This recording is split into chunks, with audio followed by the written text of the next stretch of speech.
Texas Podcast Massacre contains spoilers and adult language. For more horror, visit us at our website at texaspodcastmassacre.com.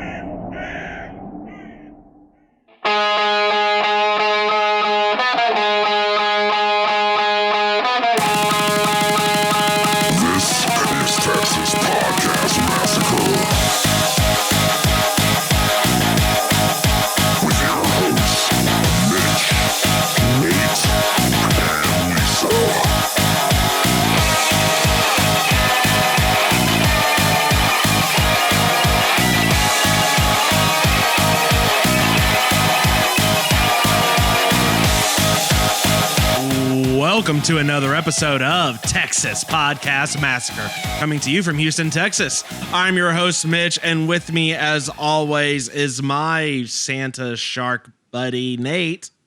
Sometimes you gotta jump the shark. Oh, we do that today for sure. We all the time jump the shark on this one, unfortunately. That's fair. If you can't tell from if you're watching YouTube, I probably have a big spoiler alert behind me and what we're talking about. This week, well, first off, every week on Texas Podcast Massacre, we take a look at a horror movie and debate a horror-related topic with our unsuspecting victim, who is usually someone we would not consider a horror fan. This week, we are happy to be joined by...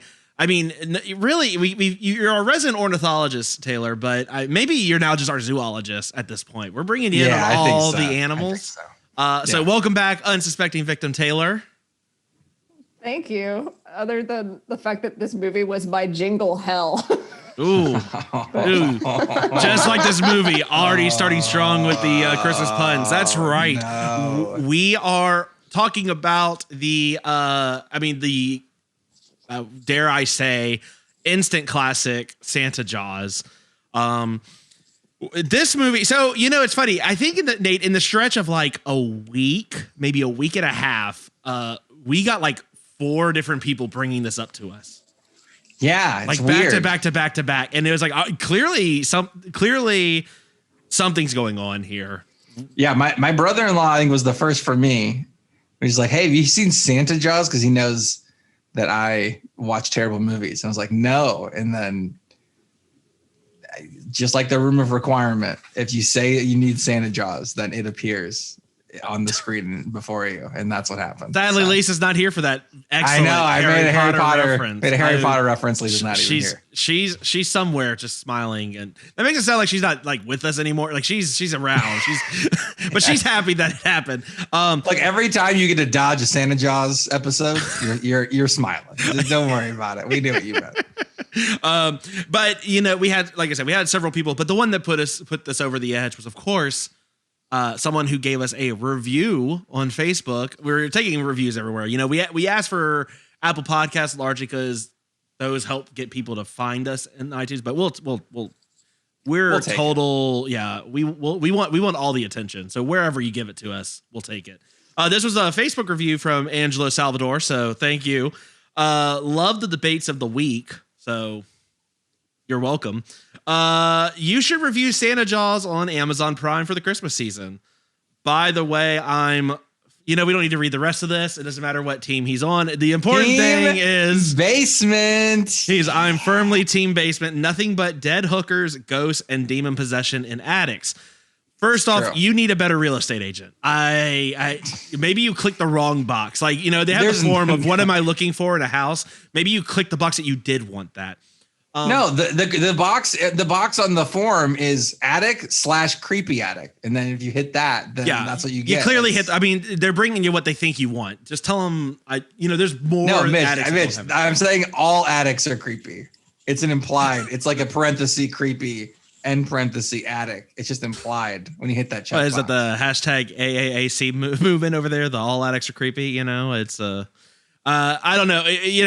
So Taylor, Was I drunk one time and started that inadvertently and then told you about it? Where did this come from? That sounds like probably came from one of our gaming sessions. Which, let's bring that up real quick. Taylor, you have been playing Phasmophobia with us. It's a game we love. It's a ghost hunting game where Nate most often gets strangled for yelling the ghost's name as soon as he walks into a room. No, I've seen all you guys get strangled. Don't worry. Nate most often gets other people strangled by yelling the ghost's name when he walks into a room. Yeah, it's very much like, you find out, you say this ghost's name and it gets mad, and that's Nate's first order of business. It's not. Look, we set everything up. You got motion sensor. You got cameras ready. And then you just yell Karen Miller 5 times, and then you just see what happens. I don't get it. So this game is actually made by one developer, and Taylor, I don't know about you because I think you've played it a few more times than Nate and I have, but there has not been a single ghost sighting in an attic or a basement for either of us. And I mean, Nate's over here every time we have a basement. Nate's volunteering me to go down and scope it out in case there is one, which is, I think, rude. And then also, I'm not thrilled with. Have you seen any in the attics or basements in this game?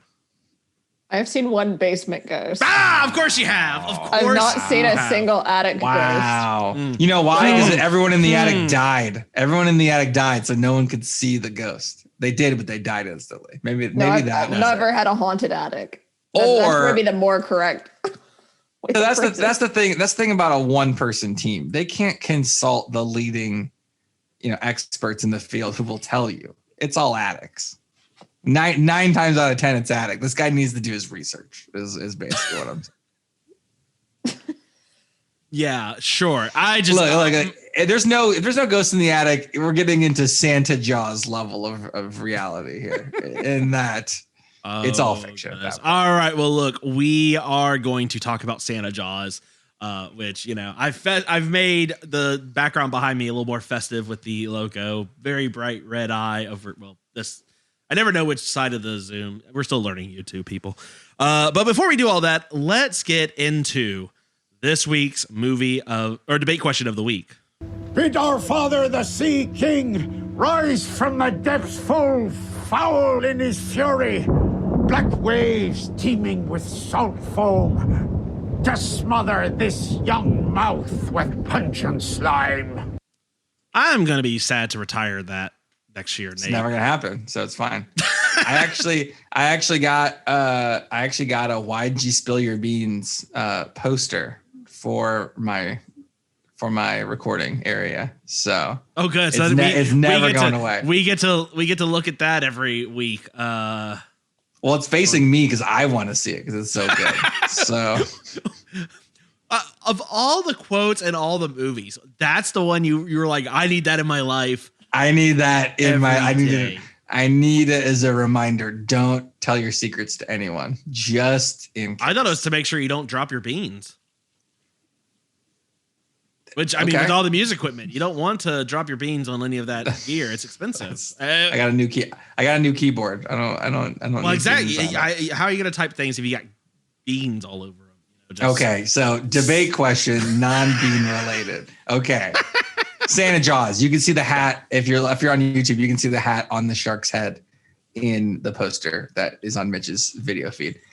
In the premise of this movie, there is a shark. And we'll have Taylor give the synopsis, but there's a shark with a Santa Claus hat on, hence Santa Jaws. Is there a better animal? When you think shark, do you really think Christmas? Not really. Yeah, I mean, shark. Can we do better? Surely we came up with this. I say we. Surely this was thrown out during either Shark Week or in the heyday of Sharknado. I mean, I get it. But yeah. This is a sci-fi movie. It's a shark sci-fi movie. Apparently one of the better ones based on a review that I saw, which seems impossible. I think I saw that same review. So yeah, Taylor, would you like to go first? What animal would you... pitch a different animal. What do we got here? Well, I wouldn't say mine's scarier, and I don't know if that's the goal, but I do think mine's better. It is... just hear me out. Santantelope. Always a strong. Oh, it's a Santantelope. Santantelope. And the entire soundtrack of this film is Santana. It is Santantelope. We're in the wild plains of when you first said it, I'm like, you could probably shorten that to Santantelope, but I'm with you now. I like that it had Santantelope, and it's all Santana. But it's not Carlos Santana. It's like the cousin, like the Santana cousin. Like that's the best you can get for this movie. Yeah. I don't have much more than just a concept and a vision, but I think it's pretty solid. So. Wow. All right. So when as Santana is playing, I mean, first off, is the lead singer of Matchbox 20, a horror movie alum, Matchbox 20 lead singer. Is he in this film as well? Like, is he singing smooth as he's don't die on us, Nate? Lauryn Hill? Is Lauryn Hill in this? Ooh. Who's in this? Yeah. I don't know, but I do think there's a solid possibility for a crossover with that Netflix Holiday in the Wild film with Rob Lowe. Maybe they just spot Santantelope in the distance as they're helping elephants. That sounds. That's strong. That's strong to very strong. I'm not gonna lie. Oh man, can you imagine? Can you imagine the scene in Santantelope in the beginning? It's like Zombievers, but it's like Bill Burr, but instead of John Mayer, it's Carlos Santana just doing the lines back and forth. Oh, that'd be fantastic. If you can create a vision board for this film, I'm very excited. What does an antelope sound like? I don't know. Do they make like a sound? I actually don't know. I just picture it more like the menace of you see it appear on the crest of a hill. You see the Santa hat. You see the Santantelope. Is it? Could this be a stealth like killing film where it's like? So. Is that a reindeer? Like in that display? No, it's an antelope. Santantelope. Damn, this is Syfy Channel already stole us, so we've already lost it, but worth it. Well, Nate, what are you going with? I was gonna go like Santa Claus with like a polar bear, but now that's too easy. Yeah, that's low hanging fruit. That's too low. Come back to me. I don't. I'm gonna pass. Can I pass? I wish you didn't, because I'm still thinking as well. I am really struck by Santantelope. Yeah, that was really good. I don't know. I had nothing I've come up with is certainly no better than Santantelope. I'm trying to think of like what's the most hilarious animal that could kill someone? Santanteater. Santanteater? Or Santeater. Yeah, that was where I start. Oh, Santa Gator. Santa Gator. That's so good. Santa Gator. Or Santalligator. If you're trying to really make a mix of the words. Santa Gator. Santa Gator. I like that. Good. You know. But yeah, look. But where does the Santa hat go? Because the antelope has a head, the shark has a fin, alligator doesn't have anything. Not realistic. Sorry. No, I think it would have the reindeer antlers that go under its jaw. But then it's not Santa though. Well, okay, the shark isn't actually Santa in this movie, Nate. I think we're getting real. No, we're getting real. It actually is. Because it has Rudolph's Santa red and took on its characteristics. Because look, Nate, where's my hand? I don't know. Jesus. I can't see your hand. Everyone knows Santa. That is Rudolph's red nose. That's Rudolph's nose. It's an amalgamation. No. It's Santa drinks a lot, and his eyes are always red. They literally said it's Rudolph's nose. They were very big on the lore in this film, even though they didn't have to be. There really is not a lot. Right. There's really not a lot to think about this movie, and yet that was the one thing. I'm trying to get into the lore. I'm trying the lore of this. Yeah, that's tough. Okay. Yeah. So I mean, I think and the best thing about the gator is because it's another water animal. So you do have instant versus spinoff movie of Santa Jaws versus Santa Jaws for Santa Gator. Yeah. Wow. Call it. I thought this movie needed gators, to be perfectly honest. Well, okay. You could call it reindeer games. You know, like Ben Affleck, the terrible Ben Affleck movie. Yes. Reindeer games. Bring them back for it. Okay, well then if we're going Syfy Channel and you're going Santa Gator, I'm going to go Santa Puss. Imagine all you guys with your animals just with one Santa hat. Mine has 8. That's right. Was the goal 8 of this Santa hats? Sorry, just go up. What was the goal of this debate question for which animal wears the most Santa hats? Mine won. if that's the criteria, I now win. So no, I'm 8 Santa hats.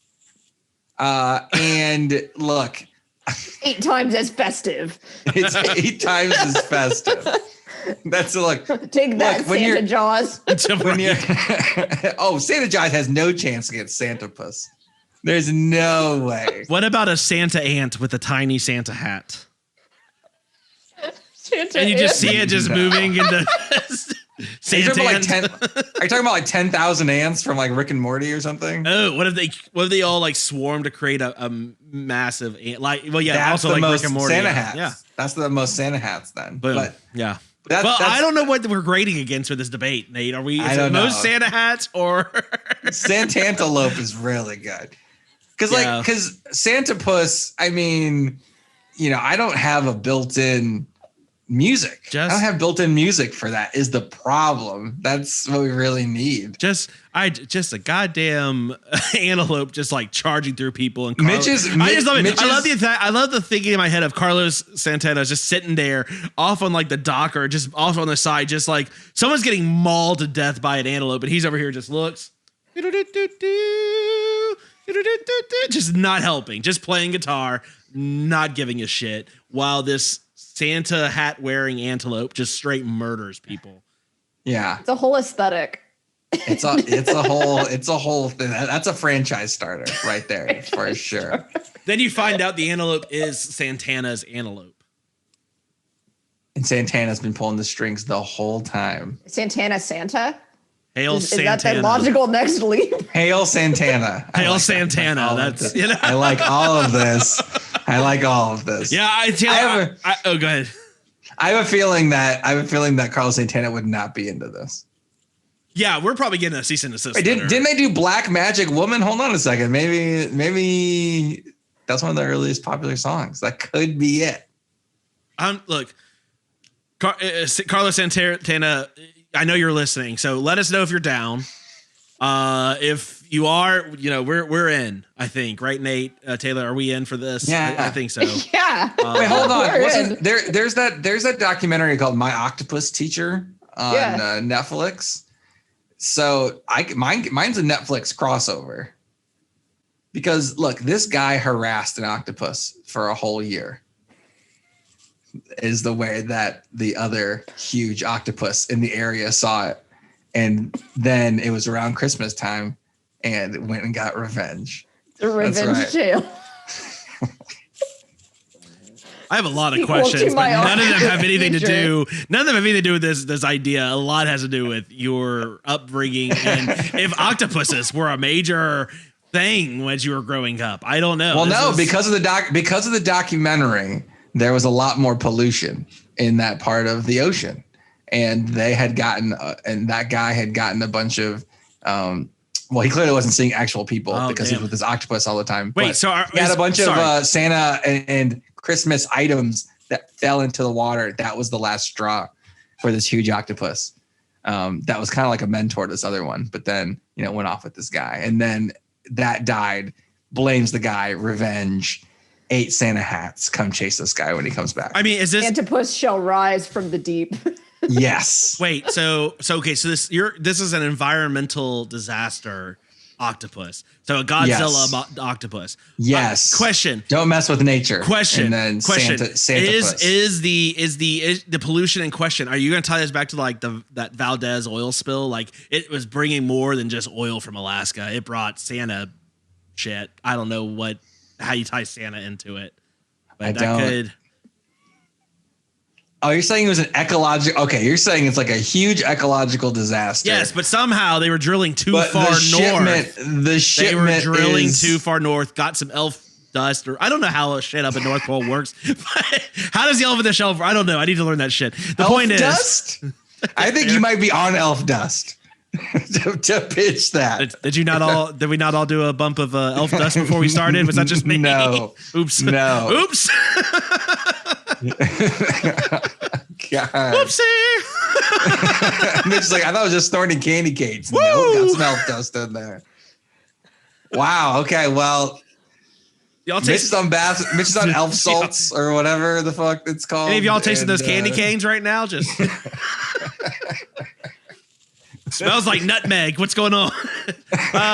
Jesus. God. Look, I don't know this. Clearly I think Taylor Santantelope. won. Yeah, clearly Taylor is the won. winner, If yes. you have a Yes. great Santa Claus rampaging animal that you think would have made a great, as great or better movie, depending on where you lie on this spectrum, do let us know at TexasPodcastMassacre@gmail.com.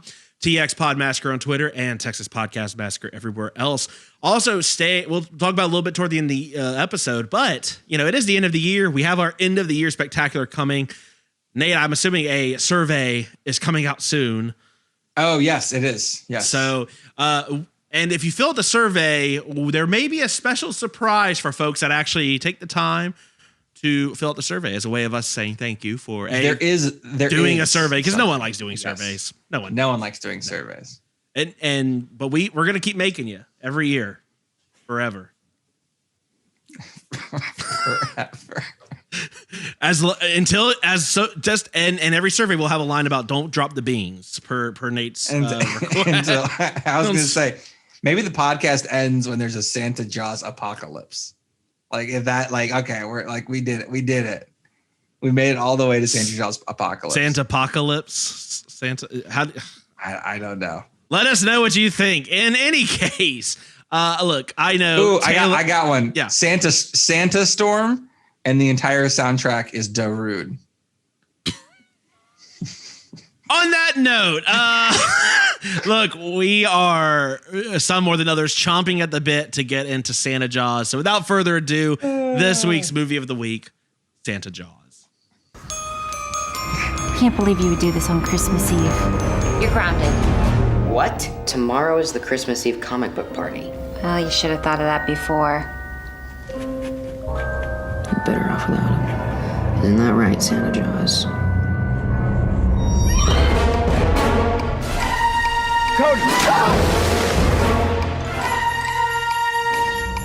That is not a shark. That is Santa Jaws. I know her. I made her. That is her.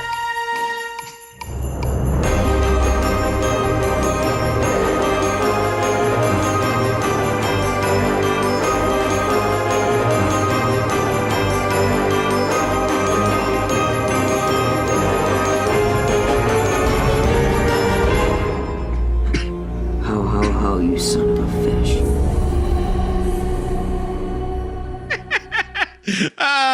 Sorry, that pun's great. I don't care. I made her. I can't. Oh, okay. Oh, you I son of a made her. fish.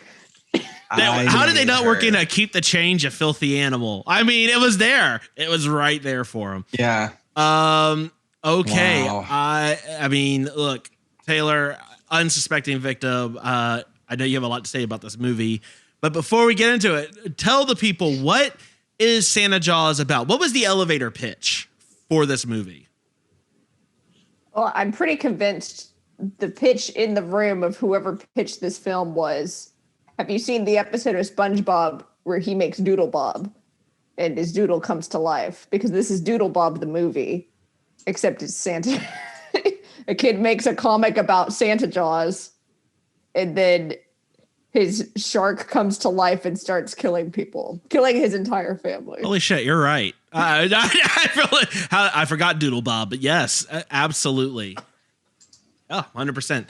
Nate, what can you tell us about Doodle Santa Jaws? Santa Jaws came out August 14th, 2018 on the Syfy channel. It is a tight 88 minutes. Felt like 188 minutes. It's a 3.8 on IMDb. It's rated TV PG somehow. It's a Seems film for the family. Should be TV 14, I think. Well, I don't know. Maybe it was written for children. That actually makes a lot more sense. The director is Misty Talley. We were talking before the episode started. Taylor, what is the worst film that we've ever made you watch? You were telling us about this before. Jeepers Creepers 3. Jeepers Creepers 3. Film. Interesting. Well, Misty Talley, who directed this film, was the editor on Jeepers Creepers 3. That's right. We've come full circle. This woman is my nemesis, apparently. So as a director, she did a couple shorts. Her first film that she directed was a TV movie called Shark Island, aka Zombie Sharks. Then she did a TV movie called Haunted High. Then she did one called Ghost Shark. She only edited Ghost Shark. Sorry. After Shark Island was Ozark Sharks. That's right. Sharks in the Ozarks. Then Mississippi River Sharks. Then Santa Jaws. And then a documentary please let it be on the called making of Santa Jaws. The Tiger and the Oak. That's exciting. So did she just work her way down? Like it's about Louisiana, actually. The documentary takes place in Louisiana. About a once inhabited island that is now becoming more remote because it's getting flooded. So there you go. But we're not done, because as I alluded to, not only has she directed those movies, but she's edited quite a few others. Maybe 2012's Arachnoquake would be right up your alley, Taylor. An earthquake arachnid thing. There's Ghost Shark. There is Jeepers Creepers 3. After she edited Mississippi River Sharks, she did Jeepers Creepers 3. Then she did Christmas in Mississippi. So she's got River Sharks and Christmas, which inevitably led her then to Santa Jaws. See, you literally can't go wrong there. Then she did Santa Jaws, The Christmas Contract, Hometown Christmas, Christmas in Louisiana, A Christmas Wish, and Tea Gallop, a Louisiana horse story. A Louisiana horse story. Tea Gallop. She's really, you know what? I like three things. I like Louisiana, I like Christmas, and I like sharks. And that's it. And that is all I like and all I want to do. So at this rate, she's going to become Louisiana's third favorite person. After Drew Brees, Terry Bradshaw, right above Jared Leto, because all Boss City people suck. And I just have to make sure everyone from Bossier City knows you suck, and I will never recognize Jared Leto as being good. You're saying they're the Idaho of Louisiana. Yes. Okay. Wow. Yes. That's you can't take that back. So okay. I'm on record. You can quote me on that. So Taylor, what do you think about that catalog of I agree. She just did Christmas, Louisiana, and sharks mostly. But this movie combined all three, right? This movie is it not set in Louisiana? There were moments I thought it was. There were other moments I was very unclear. So Louisiana, known for its large shark population. There should have been more gators. I thought it was set in Louisiana. Santa Gator could be coming from this person. Santa Gator could already be in No, production. probably not. This seems like a person who probably went on one of the they always had those alligator farms and like little bayou trips when you're growing up in Louisiana, and you do like the little like class field trips in South Louisiana. And I have a feeling if she was from Louisiana, clearly I would hope so. Why else are you so focused on Louisiana? But I have a feeling she went there and she's like, when do we get to see the sharks? And everyone made fun of her. Like, sharks are stupid. And she's like, I'll show you what's stupid. And so she just committed her life to making shark Louisiana Christmas movies. I don't know. I have no idea why Louisiana and a shark are coming up together. I don't know. That's what it is. So there's that, which is awesome. I like the ghost sharks. I kind of want to see what that means. Just like practically, what is a ghost shark? Is that the next expansion for Phasmophobia? Would you like to see? Yeah, yes. You want to go on the Queen Jaws. You want to go on the Queen Anne, and then it comes out and walk around, and the shark comes through on the Queen Anne after you. I like it. Taylor was on the Deep Blue Sea episode where we learned that sharks are older than trees. So, imagine the age of some of these ghosts you could get. It's prime real estate. I'm surprised there's not a Ghost Sharks 2. Because you know that she wouldn't be a part of it. She'd want to be a part of it. You know, it would be in her IMDb for sure. The writer in this film is Jake Kiernan, and that's all he's ever done.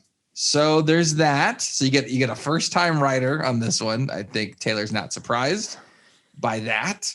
Hold on. I'm sorry, Nate. Just because I have to correct you. There is a Ghost Shark 2. It's called Ghost Shark 2 Urban Jaws. Proceed. But That's not even a pun.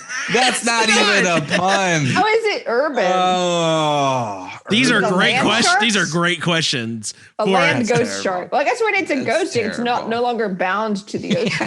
The tagline. Right? Hold on. Why isn't it Hold flying? on. Why isn't it air shark? The tagline for this movie is Ghost Shark 2 Urban Jaws. The tagline is God damn.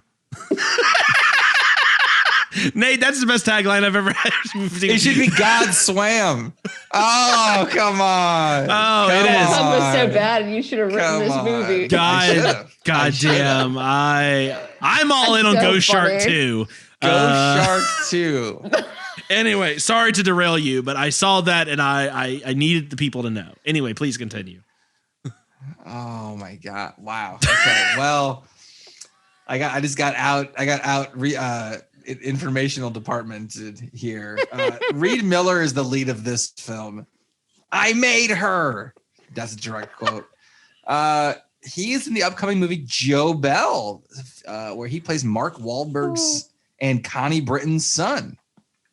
What? So that's kind of a big film. So he's in I felt that. like that kid had a future. When I was watching this, I was like, I feel like he could go on to have a future. He's in a movie with Devin Sawa and Alyssa Milano coming out called Who Are You People in the feature. So there's that. He's doing some stuff. I don't know. I mean, I gotta ask, Nate, if you've just finished a movie and someone says, "Hey, you're great. We have a perfect role we think you'd be perfect for." What if you're Mark Wahlberg's son? Like, how are you feeling in that moment? Like, oh, you would be great as Mark Wahlberg's. Yeah. How you doing? Come on set. Nail it. Okay. I don't know. Were you in that Shock movie? What? I don't know. Anyway, yeah. So he's actually kind of an actor. I cannot say the rest for almost anyone in this film at all. So there's that. Except Courtney Lauren Cummings, who played Jenna, was in The Collection. If you remember, Mitch, there is the series. There's the series of films, The Collector, The Collection, and The Collected by Marcus Dunstan, who did a recent episode, Pilgrim. So there you go. We've done so many movies and B-level movies that now they are enfolding in on themselves. And the universe is going to collapse in some sort of Santa Jaws 2 science experiment related thing. She was in Searching too, which was an actual good movie. Oh, and yes, but that's not as important. No, of course. That's not as important. She was Margot's friend number 2. I'm okay skipping that one. And I just want to let you know that Elfman was also the stunt coordinator. The classic character Elfman, who we will get into his death later, because he loses both of his legs. Was the stunt coordinator. The Uncle Dan the Captain and Dan. The reason I noticed that is because not unlike Birdemic, the credits on this are so terrible that there was just like a little space of line between the same name as Elfman and the stunt coordinator.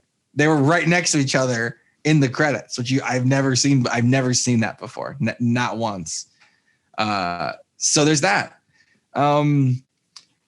Apparently, Syfy Channel has a lot of shark movies. Obviously, Sharknado started there. And this is just, Sharknado's done now. So they're trying to hit on something to hit that mantle. And I think we can all agree Santa Jaws is not it. And I did look, and there is no sequel planned. So, unfortunately, although if Ghost Shark's got a sequel, I'd have to imagine Santa Jaws is at least in the running to get one. Is Mitch now Googling Santa Jaws 2? There's no Santa Jaws 2. I did not see it. Yes. But Ghost Shark 2 does involve an expert ghost shark hunter.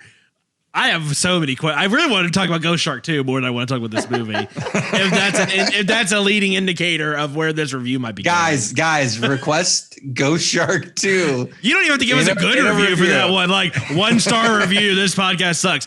Well, great. We're going to do Ghost Shark 2. I'm going to pitch a Human Centipede versus Ghost Shark 2 episode. Stop getting no Human Centipede. Stop it. Well, don't worry. Ghost Shark 2 Urban Jaws is on Amazon Prime. So if you want, okay. I just want to tell you this. Here are the customers who watched Ghost Shark 2 Urban Jaws, but they also watched Poseidon Rex. So I think that's some sort of shark water. Sand sharks. They're not even in the water anymore. They're in the sand. Sand sharks. Are they in the desert or like the beach? And it looks like the beach from the picture. It's an underwater earthquake. Could be very scary. An underwater earthquake cracks open a crater deep beneath the ocean's surface, unleashing a prehistoric predator. So Piranha 3D. Yes, that is literally if you didn't mention sand sharks, I would have told you that's Piranha 3D. That's There's Amityville Island, but it's all about sharks. A cursed survivor of killings at the Amityville house brings evil to a small island where bizarre genetic experiments are carried out on humans and apparently also sharks. And Mega Shark versus Crocosaurus. What about Santosaurus? I feel like we missed an opportunity with Santosaurus there. There's a Planet of the Sharks, Super Shark, Ice Sharks, Five-Headed Sharks, Empire of the Sharks. Michael Madsen needed money. Michael Madsen in Megalodon. I thought the movie was called Michael Madsen Needs Money. I was like, all right, well. Sharktopus versus Whale Wolf. Hey, Sharktopus? Hey, I am in for Sharktopus and Whale Wolf. I'm all in on that one. I'm the prequel to Five-Headed Sharks, apparently, with Carmen Electra and Brooke Hogan, Two-Headed Shark. Tsunami Bee with Tsunami Bees. Oh yeah, I like that one. And there's Sharktopus versus Terracuda. So those are all the shark related. I just want to know how many Sharktopus movies there are. I can't believe there are two. There's multiple. Now I know there's Mega Shark versus Giant Octopus. I know that, but the Sharktopus seems to be all over the place. Santopus I do not see here. So there's that. Okay, where did we go from here? I don't know where.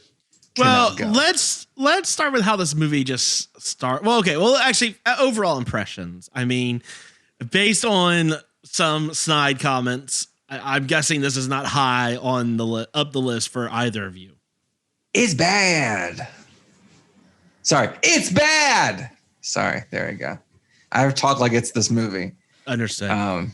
Yeah. I Taylor, we've seen a lot of bad ones with you. I mean, we've seen Ice Cream Man, we've seen Birdemic. No, I don't think we saw Ice Cream Man with Taylor, did we? Yeah, yeah, we did. Oh God, I'm so sorry. There was a stretch of like just drinking episodes. But that's the thing. That's Jeepers Creepers is the only movie I've watched with you guys that was worse than this one. This movie is worse than every other movie. I was like literally racking my brain. I was like, that can't be true, but it is true. This movie's so bad. But not as bad as Jeepers Creepers 3. So we at least cleared that hurdle. Okay. That's good. It's like, I don't know. I love creature horror films, and I expected to at least like laugh or like have some level of enjoyment. I didn't expect it to be good, but it wasn't even entertaining. Like, it was just so, there were a few moments like brief moments, but for every one thing they did well, there were probably 5 to 10 things I hated. So it was painful. Yeah.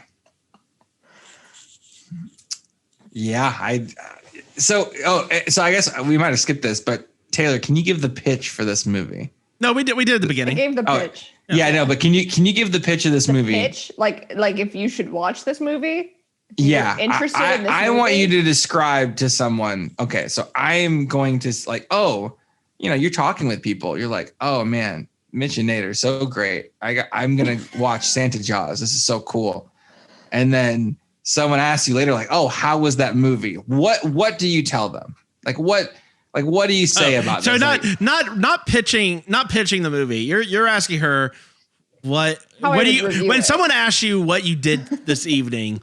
Yeah, like what are you going to tell them? Describe the experience. Yeah. So before the movie, I was like, it's gonna be a Christmas themed shark horror film where this shark, like based on the description, shark drawing comes to life and starts killing people. Sounds great. After watching the movie, I would describe it as a kid and his loser family and every person he knows apparently in this town very incompetently fight a shark wearing a Santa hat. Yes. It's not good. Like, I don't know. I would not recommend this movie. Like, even for the Christmas vibe, the one thing I thought was great was the Carol of the Bells, like Jaws theme kind of nod. Yes, I thought that was a good touch. Yeah. Yes. Like a genuinely good touch. Almost everything else, it's so bad. This is a movie that's trying to be funny and is not funny. Like that's what caused me so much pain. I thought it was trying to be funny the way that like Zombievers is funny, or the way that like some of these terrible films just naturally end up being funny because they're terrible. This one was like, we want to be a terrible film. And that right there is the problem. Like they were trying to do that. They're trying too hard. When Clint Howard held the ice cream cone with the guy's head in an ice cream man, you laughed because that's magic, right? It's iconic. Even there was no magic here. I was like longing for the Microsoft Paint clip art birds in this film. Like this one could have done with worse graphics and been better. Like it's such a weird thing. I don't know. Turn Clippy into Sharky and then just have them start rolling around. Yeah, it's. Tell me about the puns in this, because I think they're the worst puns I've ever heard in my life.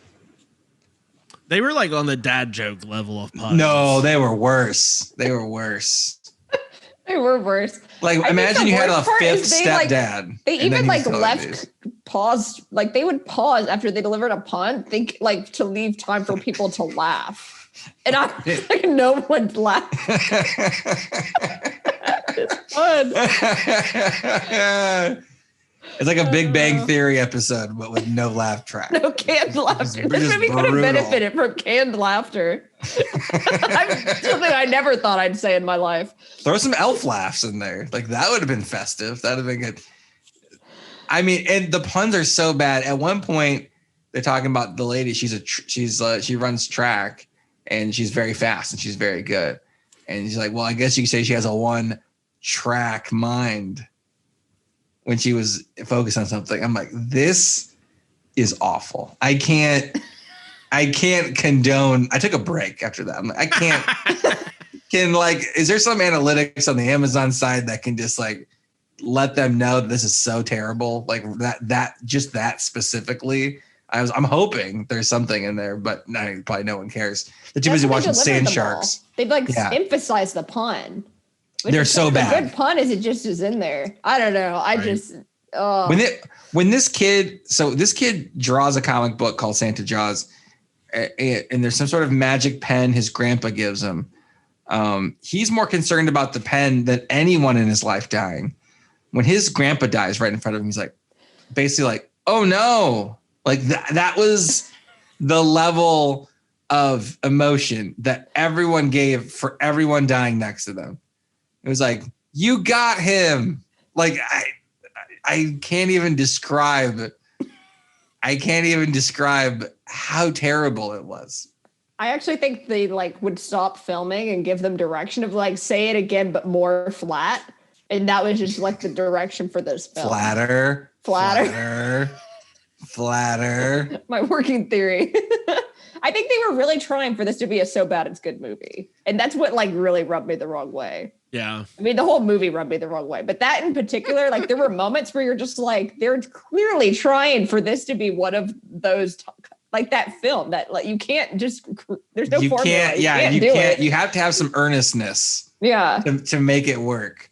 And it did not work. I mean, there's the scene I laughed the most on is probably the guy who owns the comic book store is like, oh, look over here, and like hit the dimmest light bulb of all time in a case to show like some of the worst weapons in the history of Earth. But like it was like this big reveal. And he hit this button, and it was like a negative 5 watt bulb that just like it was like a 1/30th of a child's nightlight. Just like, here, look at this, like we got it. Like that was the whole movie for me. It was just terrible. I don't know. My problem. Okay, here's my view on it though. I just don't know that they were purposely trying to make it like a good bad movie or a funny Describe bad movie. the acting. Then explain the acting. I'm not saying that's good. Movie. I'm just saying that I defend this movie. I'm saying that I think the intended audience is a younger audience. I don't think us three are the intended age of this audience that they were initially going for. Are you saying we're too old to get Santa Jaws? That's the way you're going with it. Hold on. I love children's films though. I would not want my child to watch this. Like Mitch, I never thought this would be the way, because I've always thought it was trying to find like, oh, maybe there's logic in the. I never. This is mind-boggling that you're pitching. We're not the target age group. Like I think who is?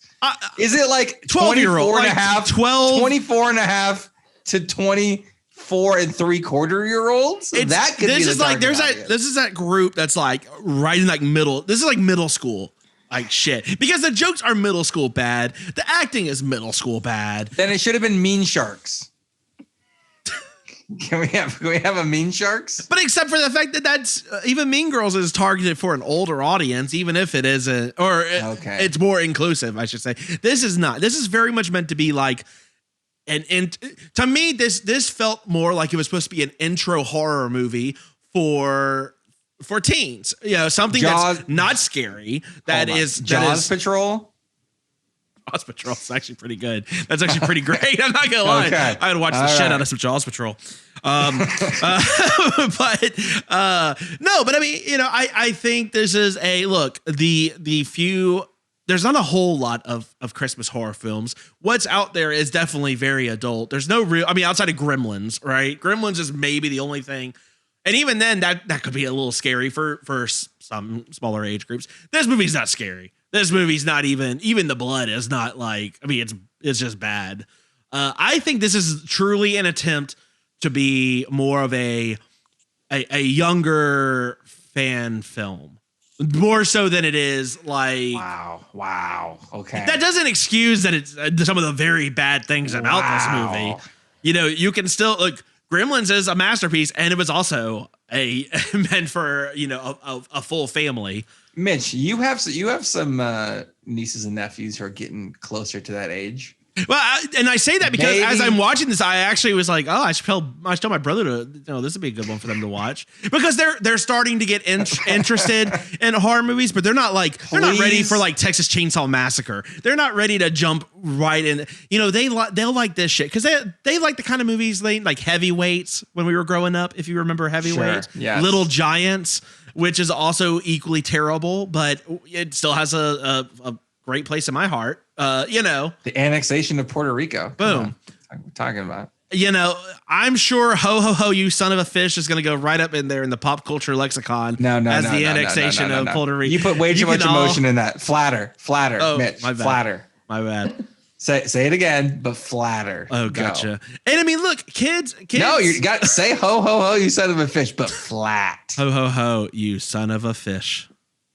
Sorry, that's still too much a inflection. little too much emotion at the end there, but you're getting. All right, hold on, let me see if I do it. closer. Ho, ho, ho, you son of a fish. Yeah, that was. I had to close my eyes and not Right look there. at anyone to do it, but we made it.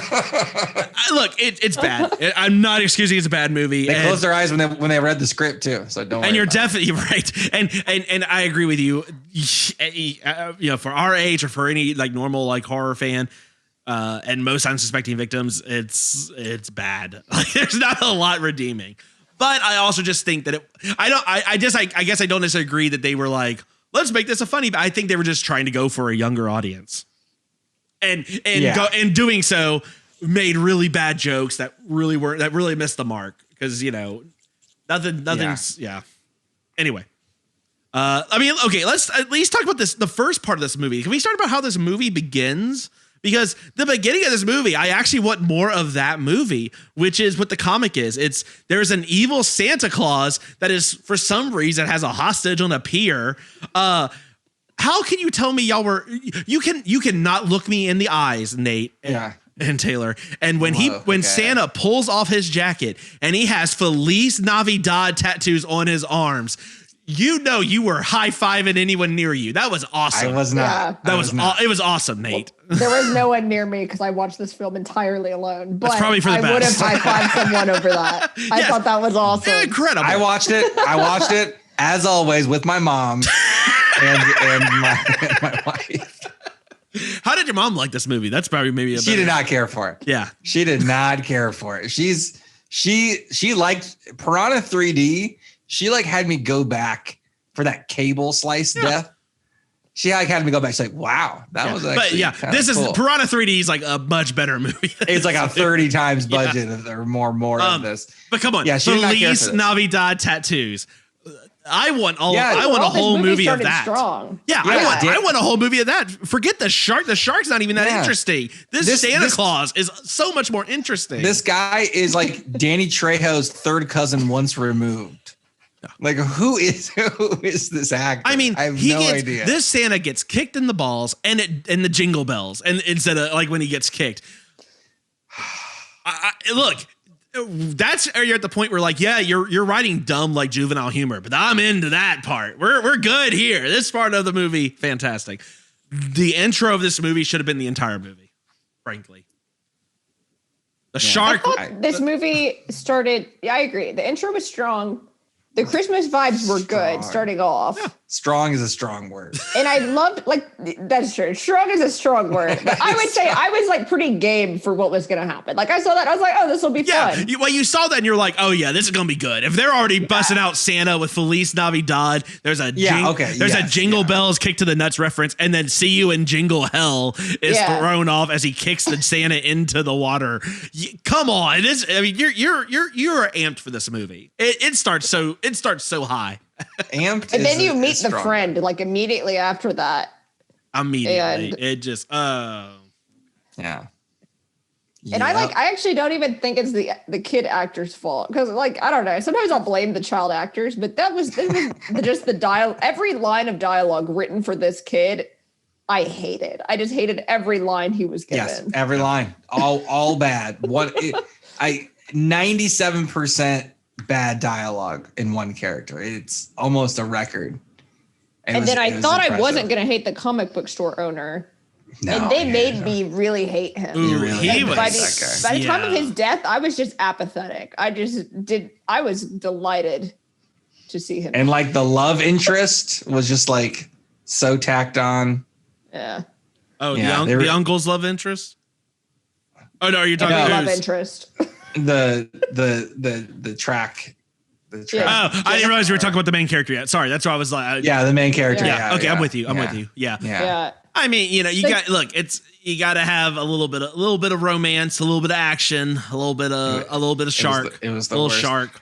I've never seen a worse spear throw than I did in this film. I agree. The throwing and shooting in this film is imagine shooting a Nerf gun into a 50-mile-an-hour wind. That is thinking, what it looked like when these people tried to throw anything. I mean, it was just awful. None of these weapons would have pierced the shark's skin. In the way that they were thrown, they would like enter the water completely horizontal, not even at the right angle, and then they'd show it like piercing the shark's skin. In no world. It was so bad. It was. I can't even believe anyone would do this. With the worst plan, it's probably the worst plan I've ever seen. And then, you know, the whole movie is, hey, don't go near the water and you're totally fine. Don't go near the water and you're fine. Also, you have a magic pen that could solve this in 1 second. And yet their plan is to use the world's oldest crossbow and like throw random spears at a shark in the water that is badass enough to have no teeth, break Christmas ornaments in its mouth to make Christmas ornament teeth. And you're trying to throw like the equivalent of like a Nerf ball at it as it's swimming toward you to murder you. I mean, it was terrible. I don't know. Mitch, give me a character. Give me your favorite character. The best character was Grandpa, easily. He dies in the first 3 seconds of the movie. They killed everyone in the wrong order. Well, they killed them in order of likability. Yeah, he got done. He got done dirty, Nate. It still doesn't. He's still the best character. I can't imagine you can't articulate that your grandpa died to your entire family. Yeah, he was not torn up. You're terrible about it whatsoever. Our kid is so terrible. We're not even going to check up on that. We're not even going to do a phone call to Grandpa's cell phone. I love that zero the parents follow-up. He called the parents' bluff. Like, what, you want me to go in there and check on him? Yeah, please. No, you're grounded. I'm not doing that. Good job calling my bluff. I'm not doing that. But I'm just gonna just ground you. Not again. This movie. More evidence. This movie's not. It's made for like middle school kids. My favorite character. Hold on, I gotta look up her name. The Snaptogram model. Georgia. I also thought like they literally killed them in the order of likability, right? Like Papa, Uncle Mike seemed pretty cool, even though everyone seemed to hate him for no reason. Yeah, because he's got money. Yeah, he's got money, and they all were just mean to him when he showed up. And then Georgia was like annoying, but she was still kind. Like she was one of the least mean people in this film. Was the first person to damage the shark. Everyone else is like flinging the crappiest crap at it, and she stabs it with a candy cane in the eye. This movie, did we decide did this movie take place in Louisiana? Sure, let's go for it. I think it did. So let's go for it. It takes place in like a swamp area. It was called Port City, which it could be anywhere along the Gulf. Boss City. But I'm pretty sure the comic book store had some name that was like very Louisiana. I wish I could remember what it was, but he was wearing like some shirt. It said like Bayou Books or something. I'm sure it wasn't that, but it was something very Louisiana that I was like, is this in Louisiana? No. Is this Louisiana? I should have known where this was filmed. Occasionally they'd have like a little bit of inflection on a line of dialogue, and I was like, was that an accent? But then it'd go back to completely. I had no idea. You're like Jim Carrey in The Number 23 looking for clues on this movie. You're like, come on. Can we also talk about how the pen had the case inscribed in German and Jenna with one N? I watched with the subtitle. She had her name is spelled Jena. Just let me know if that upsets anyone. But Jenna with one N could just read German. Look. Like, why was that even a plot point? Why was that? It's all good. Don't worry about it. I think the moral of this movie is don't send your kids shit from Germany. It's all cursed, I guess. I mean, the moral of this film was going to be face your fears, because that was like what they started off strong with. But then I think it became don't be passive aggressive with everyone you know, because everyone was constantly passive aggressive, and right after they'd be passive aggressive, someone would die, and I was like, okay. Yeah. Is that the moral? Yeah. How did y'all like this really deep discussion about jocks and nerds and high school stereotypes? I could not care less. My God. I could not care less about anything. that happened. I was upset that the older brother seemed to think comparing 3 people being dead to being down in the bottom of the 9th in a baseball game were the same level of anxiety. I was, because to be honest, I was with him when he was putting Steve in his place. Isn't it 3 family members you're out?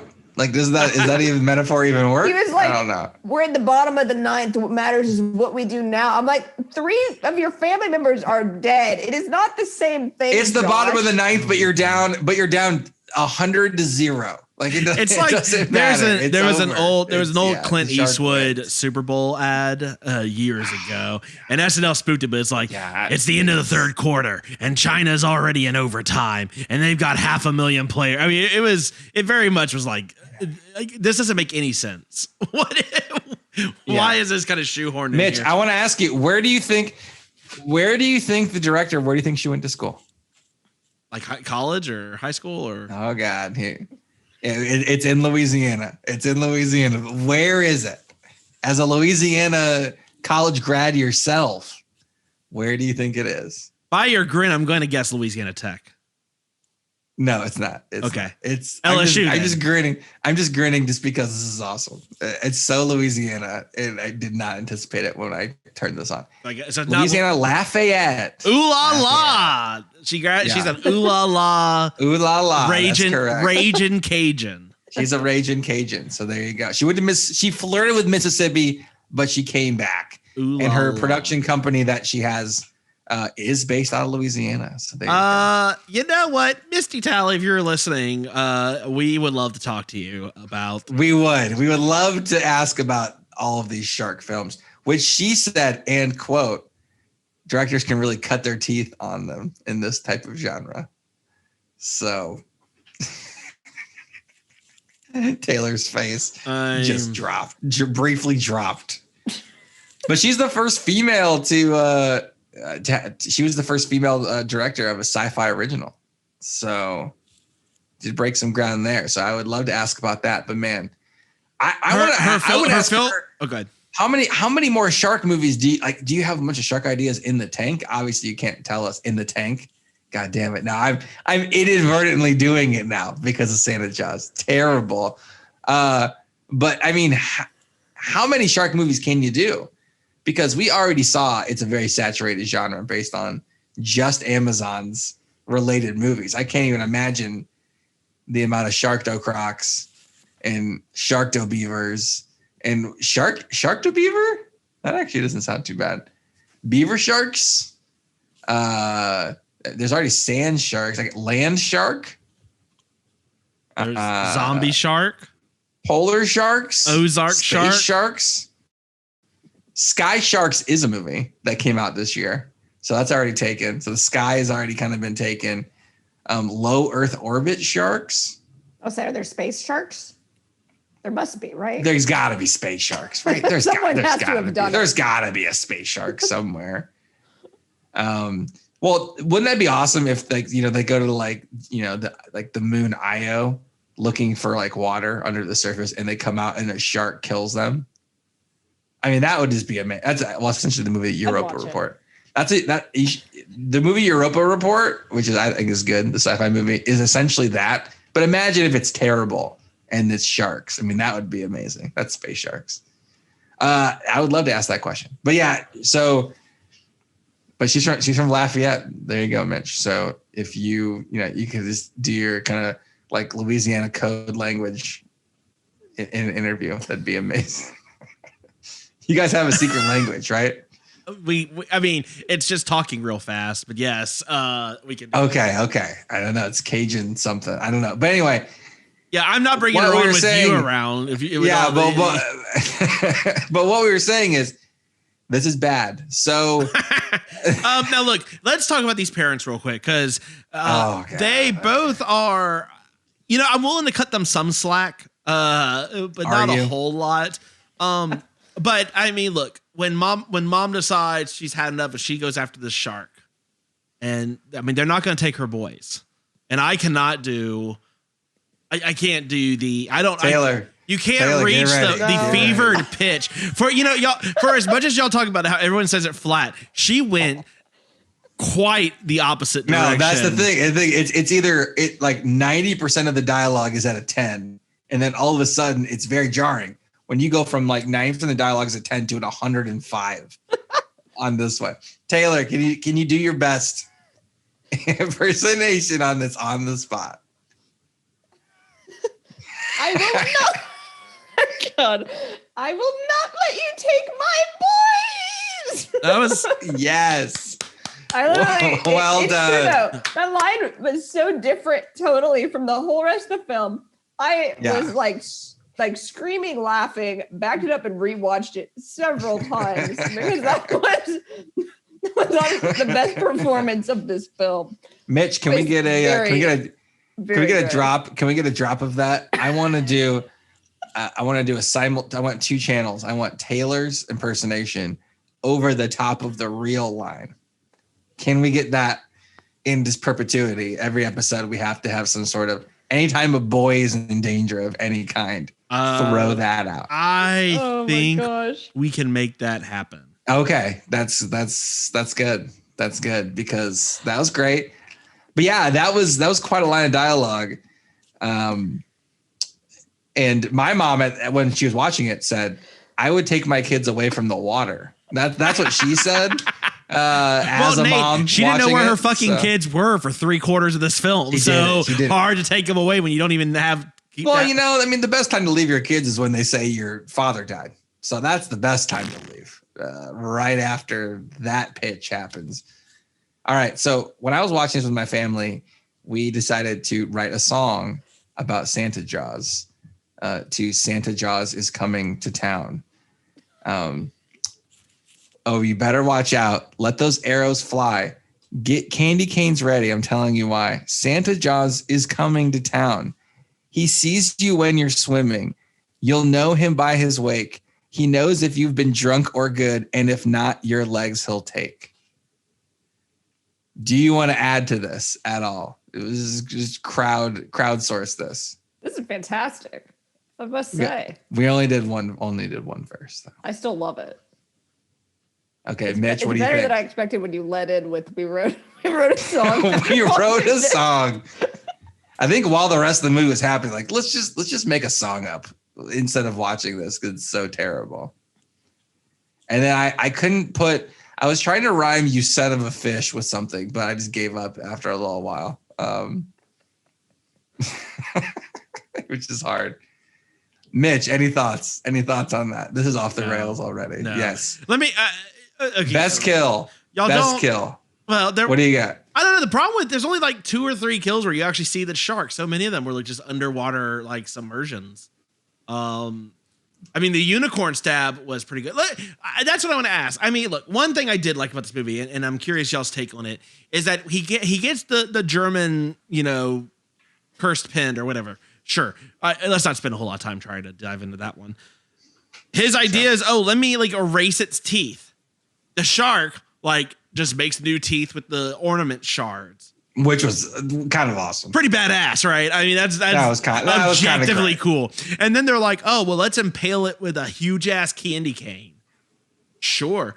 And it does, except it still swims. I guess it wasn't deep enough into the brain. I don't know how sharks work. And now we're in Carousel too. Now it's a unicorn shark. Yeah.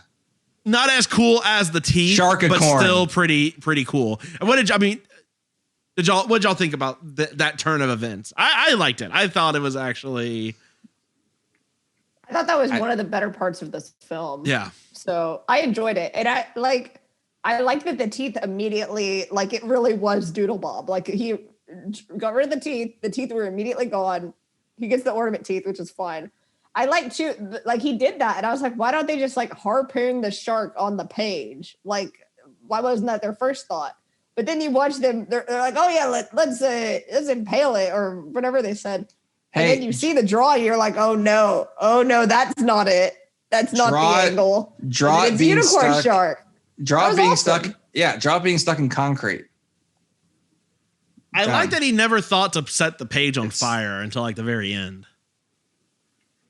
Dude, this kid after after the cop out ending. But I actually, the more I've thought about it, I think your theory of it being a kid's film makes sense. Because I thought that at the end too. I was like, is this a family film? Yeah. Like it kind of felt like one at parts. Because the family all died, and then they trans magically come back based on magic pens, and then which also then caused everyone to die. That kid is still traumatized. That's not really a child's film. Like, that kid is like, I was saw like, this everyone still die. isn't a happy ending. Well, no, and look, that kid's still a little shit it. because he keeps the pen. He burns the book, but he keeps the pen. Like, I know shit went bad, but not willing to throw this baby away just yet. So my favorite kill, and that I was just like, I was just like at this point so over this movie, but I also was like, wow, this kid sucks. Is when his entire family has died. He's like holding on to the pen because they keep making it basically like the ring from Lord of the Rings, like the equivalent in this film weirdly. And but he and the mom are like fighting over it, and the pen goes flying. And then he's all passive aggressive with her. That was the last thing Pawpaw gave me. And then she climbs down there and gets killed. And I was like, yeah, you little a-hole. Yeah, like, are he's you the worst. Me? He's the worst. Yeah. He's terrible. I mean, the fact that at the end, like the way that the family all knew he had changed was he offered to get cinnamon rolls out of the oven. And they all were like, this is shocking. Tells you how terrible this child is.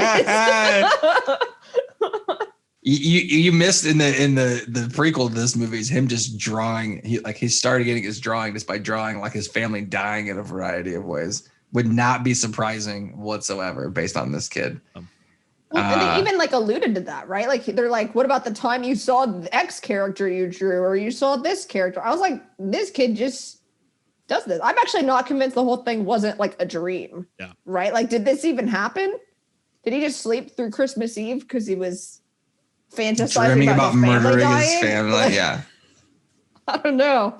It's real. I know. I drew it. No, that was way too much emotion. I'm so sorry. I'm so sorry. I did also like the comic book store guy like immediately finds the pen, and the first thing he does is like draw himself a wad of cash and a Russian like girlfriend in a car. Like girlfriend's generous. She does not talk, and it's gross. It's very gross. It was very gross. Yeah. I hated his character from the beginning because I was like not sure.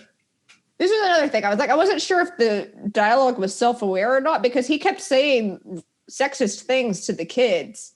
And then the kid says something that's actually not even as sexist as what I felt like he'd been saying the whole time. And he goes, that's sexist. And I was like, yeah. Is he like, is that the point? Or is he just meant to be terrible? He's terrible. He's terrible. Just terrible. He was terrible. He's just terrible. Just don't look into it that much. That guy's just garbage. Yeah. That guy's garbage with bad lighting. I was like, big surprise. Yeah. Oh, she can't talk. Like, that guy's the worst. And then he's like Smeagol in Lord of the Rings at the end. It's so weird. It doesn't even make sense. I hate it. I actually think you remove that plot line, this movie is so much better. Like that is the point where I was like, I hate this movie. Yeah. I think I was like it was fine. Like I didn't like it, but it was like fine. That plot line, I was like, I hate this film. I was angry at you two during that part of this film. you recommended it. We did it. Taylor recommended it. Hold on a second. No, yeah, I didn't care for that. Remind me, hold on. I'm getting our friend's name here. We're again, that was Angelo Salvador. So that's blame that part now. The CGI, I've talked about CGI in this. When the guy lost his legs, and it was like a Rube Goldberg. It wasn't even it was like bumping something else to knock the legs off. But the guy is clearly walking on his knees, and they CGI in a way that makes it look worse than if he was just walking on his knees. I can't even describe how bad the CGI is to make him look like he doesn't have legs. Captain Dan, you ain't got no legs. It's undescribable. I was laughing at the fact that he was literally shouting, "My legs, my legs!" With jazz hands, yeah. It was not great. It was not great. That was brutal. Some of the CGI in the very beginning. Of joy in this otherwise bleak. Some of the CGI in the very beginning gave me hope. I'm like, that looks kind of like the poster behind you, Mitch. It looks kind of Rudolph's cool. red nose, right wherever the hell my hand is great. Yeah, it's not that bad, but man, some of the CGI was just so bad after that. It was awful, and man, it was rough. It was so rough. I can't imagine they didn't pay the CGI people more than the actors in this one. They tried to keep it at a minimum, but man, what they did try to do was kind of cool in some spots, and other spots just like sub like 1995. Like, remember when we watched Leprechaun 4, Mitch, and they did the CGI to make the Leprechaun look huge? Yeah. We were a couple of the little spots were that level of which is not good. Yeah. So you never want to be in the same company as Leprechaun 4. No, never. Well, look, guys, we've talked a lot more about this movie than I thought we would. Honestly, I did not honestly expect this to go this long, but we got all good things have to come to an end. And with that said, I need to know, what is your final cut? Final cut. Taylor, as our unsuspecting victim, I'd like for you to go first. Out of 10, what are you giving Santa Jaws? Bated breath here. Oh gosh, Do you need to know what you gave? Jeepers Creepers. Do you want I to would comp? like to know what I gave Jeepers Creepers 3. Do you want to comp? Okay. Yeah. Jeepers Creepers 3. I'm also curious what I gave Birdemic. Like, I feel like I could really trash this film, but I also Jeepers Creepers 3. Totally fair. You gave a 1. Yeah. And so did Mitch. And so did I. Perfect. Lisa with the dodges, man. Lisa with these great dodges. Lisa's seen enough now to know. Like, she's fucking Keanu Reeves in The Matrix. Like, it's just bad movies are coming at her, just like flying around. Oh my gosh. Yeah, I'd give this 1.5 likes on Snapstagram. I think it's oh my God, it would so specific. be I could probably bump it to 2. Like, it's not the worst film that has ever been made. I personally hated it, but it's like, I could see though, like, I don't know, the more you talk about it being a potential family film, I could see a whole family sitting together watching this and laughing at parts of it. I did it. Like, I did it. That was me. I mean, with younger kids or something. I don't know. I'm not that bad of a parent. Not working, but like being enjoyable enough for some set of people. I don't know. Some people somewhere. That are not me. Some people somewhere may like this, kind of. That is why I don't want to give it a 1. I'll give it 2 likes on Snapstagram. I think that's a little generous, but I'll there were a few moments that were tis good, the season to give, and you gave it 2. Tis the giving of 2 stars season. Yeah. How charitable of you. Nate. You know what? I'm feeling really bad about my Shed review now. Because the Shed was so much better than this movie. So I'm sorry, Shed. That it was a lot better than this. And I gave that a 2. And this is encroaching on 2 territory. The thing about this one is that it's so garbage. But the Feliz Navidad tattoo might be a point by itself. There's a couple things that are redeeming, kind of. I'll give it a 2 also. I'll give it a 2. I'll give it a 2 son of a fishes. It's not that enjoyable. I'm never going to watch it again. It's not a bad one that I want to recommend to somebody. That's the thing that's really the death knell for this, is that even if it's supposed to be bad, it could be bad. And I'd want to, like, then, Mitch and I have made people watch tons of terrible movies. Me specifically. My mom has watched Zombievers and Piranha 3D. Isn't terrible though. That's true. Zombievers should be terrible. You go in with the same expectations for Zombievers and Santa Jaws. Zombievers isn't even fair to have in comparison to this film. It's just not even fair. But that's who you're gonna get. Let's say you go in the same expectations. This Birdemic, Sharknado, whatever. This film's just not even memorable in the way that the other two are. This film is less memorable than Birdemic. Oh, easily. Like, yeah. I don't know. Yeah, easily. Yeah, That's I would love. I wouldn't even recommend it as a bad film. Yeah, and that's the thing. Bad films. It's bad, but not recommendable bad. And it has a couple things, but it's really gross. I want to see Jordan Rubin, who did Zombievers, do your Santantelope movie. That actually would be amazing. That's who we should get to direct that. I'm assuming from not doing MTV Movie Awards writing that he's got all kinds of time. I remember way too much about that episode. I think it was so good. Okay, so 2 and a 2, and then Mitch. What?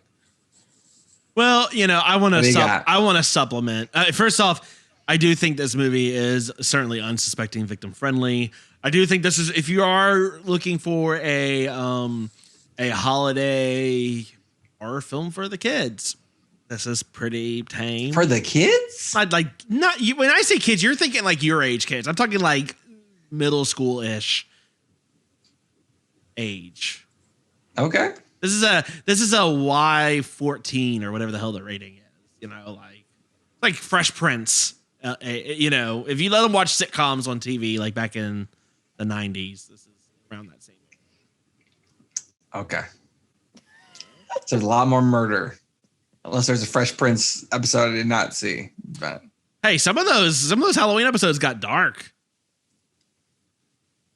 Just saying. Look, I want to supplement with family was murdered in front of you, dark, or some of them. I think they end up all being dreams, but usually they were like, Did Will Smith have Uncle Phil's broken eggnog? Yeah, but wasn't there like a Home Improvement where like they were all like Al Borland's head's on the chopping block at one point, and there's like the whole There's been some. Okay. Anyway, look, let me just share some select IMDb user reviews. A 1-star review: the most unintentionally hilarious movie ever. That's not a 1-star though. If it's the most unintentional, if it's hilarious, then it's not. 10 out of 10. It's also not that. 10 out of 10. Christmas classic. That's false. This is the Christmas movie Hallmark wishes they made. That's also false. Perhaps. I don't think so. No. Hallmark has a totally different line. No, that's what she does. The Missy Talley, she does editing for those Christmas movies on Lifetime, not Hallmark, but they're Lifetime movies. So. 1 out of 10 stars. Seriously, just know this movie was so bad. Yeah, we really could have saved people a lot of time on this podcast. Look, IMDb is literally nothing. It's like 1 stars or 10 stars. It's mainly my favorite. My favorite is 10 out of 10. Masterpiece. In my opinion, this is the greatest film of the decade and possibly of all time. Incredible acting, characters you can relate to. Highly believable storyline. The shark wears a Santa hat. The shark wears a Santa hat on his dorsal fin. So cute. I can't wait to watch this again and maybe every day for the rest of my life. I think this person's padding it to like, is that, I guess there's like 2 10-star reviews that are bringing up the 3.8. Like, it would be much lower without that. I feel like this person's like, I want more people to suffer like I have. That dorsal fin Santa hat is so cute. Like, what? I mean, they gave an 8 to 1BR. They gave an 8 to Killer Clowns. So they thought this movie was better than 1BR, Killer Clowns from Outer Space, Creep 2, The Vow, Schitt's Creek. Can you reply to hold on, this movie's better than Schitt's Creek? This person needs to see Zombievers, clearly. And lower their standards for Santa Jaws. Look, I think y'all are being a little unfair to this movie. It's not that bad. I actually enjoyed a good number of it. Look, horror movies abound. Horror movies abound with. Let me finish what I'm saying. Horror movies abound with terrible people you want to see die. So the fact that the comic book guy was gross and but of course, but they're getting you ready to see him dead. That he's making his heel turn, right? I mean, is it dumb? Certainly. But he is by no means the first sleazy, shitty character in a horror film. I don't know. I walked into this with the expectation this was a sci-fi film. That's different than Zombievers. Zombievers was not a sci-fi film. I walked into it again. That opening is money all day. That's the movie I want to see. Make that movie. I don't give a shit about the shark. Did you write the 10 out of 10 review? Make the prison Santa movie. Like the Feliz Navidad on the arms. Like, I mean, he should have his Good, but arms. it was If 2 minutes. his arms That are was fully 2 minutes of a 90-minute film. and it was money. I want him to call like one arm's naughty and one arm's nice, and he's checking his list and he's about to punch your ass twice. Like that would have been He's got fantastic. better dialogue than most of the movies. You just did a better job than the movie. That was good. Saying is amazing. I would watch Yeah. that movie. I agree with you. Yeah. Agreed. Look, the acting's not great. I mean, there is some stuff that's funny. I mean, some of it's a little shoehorned. But again, I guess I just walked into this knowing that it wasn't really meant for me. And so I guess I just enjoyed it better. I don't know. Maybe just, I don't know. Now, look, I'm not rocketing to the moon. I'm giving this movie, oh God, do I bump up? Do I round up or down, Nate?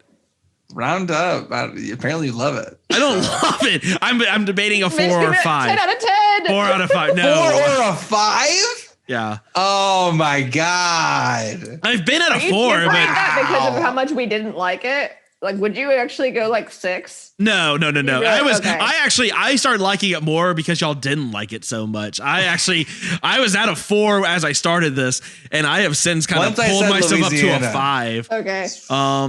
I just said Louisiana. that went look. up There's not much to it. There's not. I mean, if it was on, I'd watch it. I would watch. I think the litmus test for me and why it's probably closer to a 5 is that I would.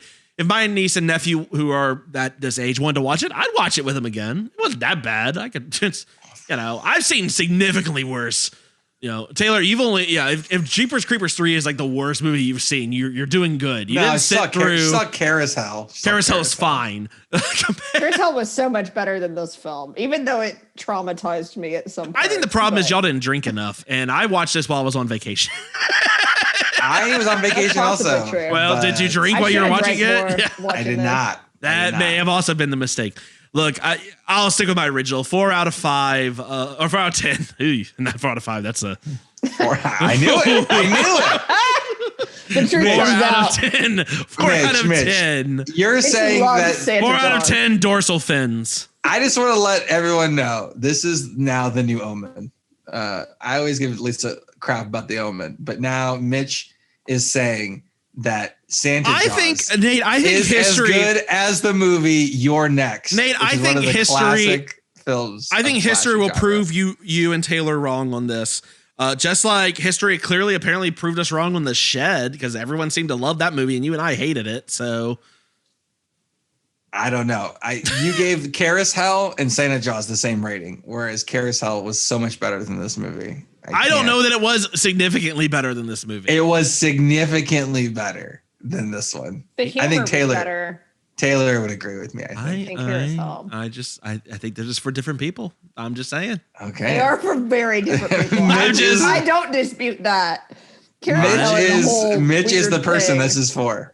Maybe I'm not as mature as you two. Maybe I'm more, maybe I enjoy the infantile humor and the. I've just seen so middle many school German magic antics. pen. There's so many German magic pen stories. It's just a kind of, oh wait, no, Look, one's here's ever the thing. had that. Here's the thing. We didn't do a review on this, but I saw Hansel and Gretel or whatever in theaters. Yeah. When we could still go to theaters, and that was the most. I got out of work early from a training. I was like, I got 2 hours. I'll go check this movie. I was by myself. It's nice. I had, got a drink. Awesome. I was really excited. That was the worst waste of my life ever. I'll never get that time back. It was the most horrible movie I've ever seen. It's right there with the suckling. It is so fucking bad. And but that's the problem with this movie. Oh, but I don't have this movie is not good. But it's not. But I can watch it again. It is not so miserably bad. It is not. Wow. Okay. It is not to me. It's not trying to be something it's not. It's not trying to be a bad movie. It's not trying to be a good movie. Look, you can't try to be something you're not. You can't be anything.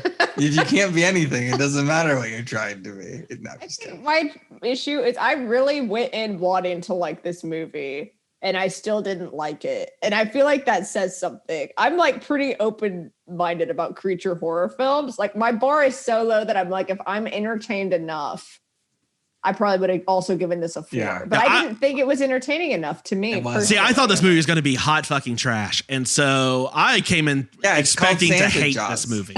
Yeah. And I did not hate it. I didn't love it. I'm not going to go buy the DVD and watch the commentary like Nate will, but I Ice Cream Man. I'm going to watch it again.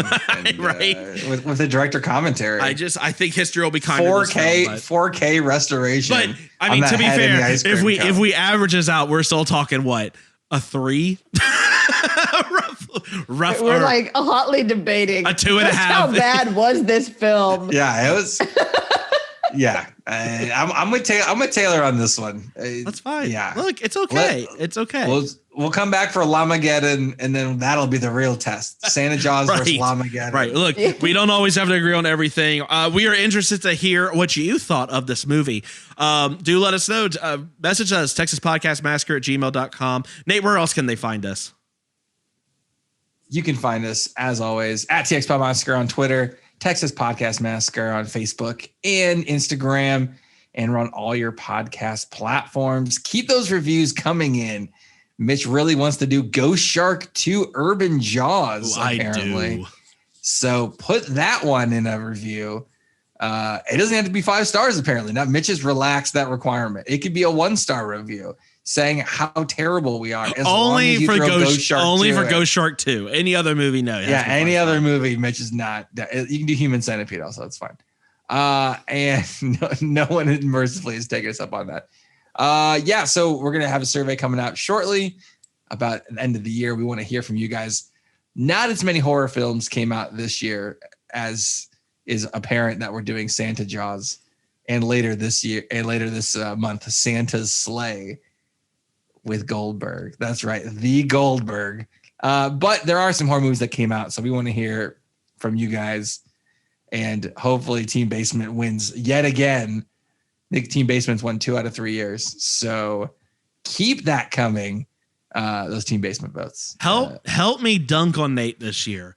All of our guests come in and dunk on him. Be a part of the joy that is dunking on Nate and telling him that basements are the worst. Join Team Attic today, and let him know in the survey without fail that. Now I understand what happened. The people who made Santa Jaws gave Mitch money to his attic political action, pro-attic, which he's now using now. Wait, the corruption is complete. Is it called a PAC? My pro-attic. It is called a Santa PAC. I love it. Yeah, and now the corruption is come full circle. Now I understand.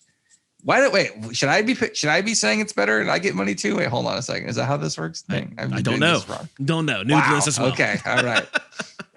Oh goodness. Well, Taylor, thank you so much for hanging out and chatting with us. We will certainly have you back for Lamageddon. I guess we're gonna work hard to try to find what the new low bar for Jeepers Creepers 3 will be. I don't know that we'll find it. Lamageddon sounds way more hilarious. Yeah, Lamageddon sounds like it's gonna be a winner, honestly. Yeah.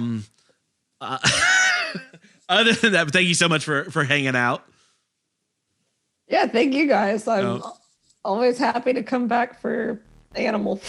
For animals, not for us. Not for the animals. For the animals. Yeah. Someone has to. Someone has to. Someone has to. Maybe Arachnoquake is next.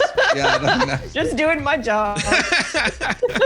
Oh, goodness. All right. Well, from all of us here at Texas Podcast Massacre, thank you so much for tuning in. And just keep telling yourself, it's only a movie. Good night.